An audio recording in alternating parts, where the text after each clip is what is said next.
What's up? This is Alaric, and today I'm here with Josep, who's from Spain. He's the top 2% in Spain in terms of academics. He has a PhD, started learning from the age of 9, was awarded a lot of awards. You can ask him. His IQ is super high, alright? And today we'll be sharing a lot about politics, capitalism, spirituality, maybe a little bit of business, and any topics that comes up, alright? Maybe Josep can introduce more about himself. Hello, so I'm Josep, I'm from Barcelona, and I've been learning, I'm passionate about learning. I've been learning since I have memory. Actually, I always say that when I was a kid I was a bit of a weird kid because my mom used to all the time talk to me and discuss about sociology and politics and philosophy and this From the age of 9 years old, yeah? Since the age I was 9, so you can imagine how easy it was for me to share this with my school friends. Same for me. When I was 9, I started reading books about business, spirituality, subconscious mind. I knew about the subconscious mind, passive income, rich dad, poor dad. I read all these books when I was 9 years old. And for Josep, he was reading the same books like politics, sociology. He knew about Marxism, capitalism from the age of 9 years old. So we are a pair of geeks, right? Yeah, we are geeks. Yeah. So this learning brought me to a very long journey. Throughout these years, I ended up studying chemistry, then I moved to study nanotechnology, and then I was awarded a grant. I was top 2% student from Spain, and I was awarded a La Caixa grant from the King of Spain to go to study from to the the UK. King of Spain, King of Spain. I even shake the hand of the King of Spain. And I appeared in Spanish television. My parents were so proud of me that day. I was so happy. Alright, maybe Josep, you can share a little bit about your pain. Oh yes, definitely. So it was during my PhD in London that I finally achieved most of the things I thought I wanted in my life. I was outside Spain, which I really wanted, very far away from my parents' place, living a very new life, a student life, partying, and I was working in a fantastic project, everybody will have love to do in science, involving many things. So I thought, I was living my dream. And at the same time, however, deep inside I was feeling crap because I was feeling so lonely. I had a very bad relationship with my girlfriend at the time. We were separate by 2,000 kilometers. And I felt that at work my boss was really not giving me back as much as I was putting in my job. And of course I did nothing about it. And as with every time somebody does nothing about it, things get worse. I didn't take action, and then it got worse and worse and worse. I started having panic attacks, and I still did nothing about it until one day I was about to get off home to go to work, and something struck me, and I got very scared. I felt compressed, like if the sky was going to fall on top of me, like in Asterix and Obelix comics books, as if something was about to hit me. So I had to go back home, and I couldn't get out, and I started having a panic attack. For those of you who might not know about it, panic attacks is when you start get scared breathing very quickly, and you are very scared, and you think you are gonna die at any moment. But that any moment doesn't come. You just keep panicking, and I panicked for hours and hours, about 8 hours. At the end, I was so desperate that I even called 911, emergency services, to come home. They came, and they told me that I had nothing. So they left, and I was feeling he got so scared that every time he entered an open space, he would think that he would get killed or he would die if he enters an open space. And because of his panic attacks, he cannot function. He cannot, even as much as a genius he is, he cannot function at all because I lost my job. I lost my apartment in London. I had to go back to my parents' place. I lost my girlfriend, and I lost my money. I had no savings. So the only thing left for me was, I wasn't. I was back in my parents' place, sitting in my room, being unable to go out, even to do anything, and I was just looking there at the sky, thinking, "Wow, I don't think I can go much shit So how do you down get than out? I am now. How do you get out of that? Well, I found a psychologist, and he told me the only way is to expose yourself. So he teach me some techniques for how to expose myself to the fear.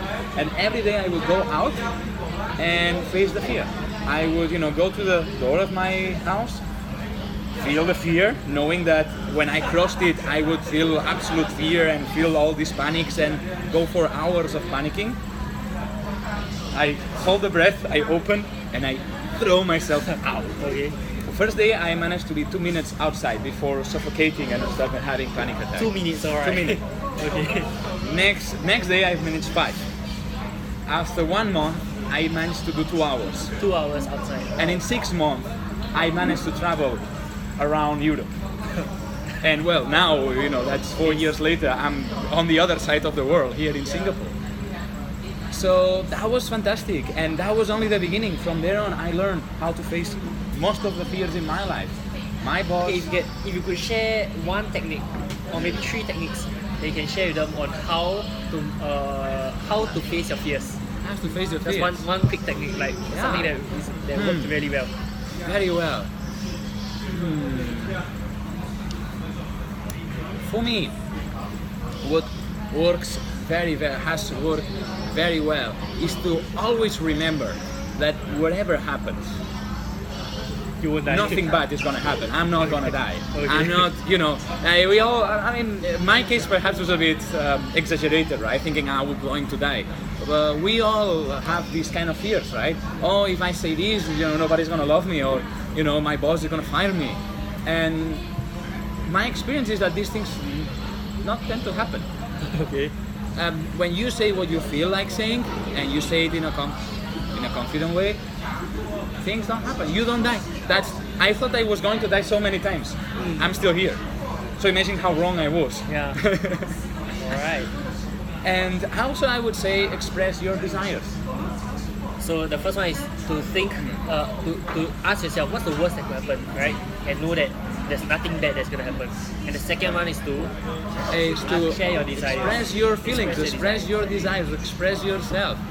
Even if you might think that, but if I say this, Yeah. why is he going to give it to me? Yeah. Well, he might not. I realize a lot, especially Singaporeans, a lot of us are very stuck. Like we don't dare to convey how sexy we feel. We don't dare to convey how politically incorrect we are, or we don't dare to convey a lot of things, or we don't even dare to brag about ourselves. We are way too humble and way too reserved, and that's causing a lot of emotional pain in a lot of people, because a lot of people think that because whenever you want to say something but you don't say it, it suppresses you, and your throat, right, actually feels that. Yeah. I know of a lot of people, their throat are especially blocked. Means they cannot express their self properly, or maybe when they're saying something and then someone says shut up. So maybe they had like adrenaline going to their throat and then they shut up. So instead of speaking, it gets suppressed. Yeah. And over time, this build up can cause diseases.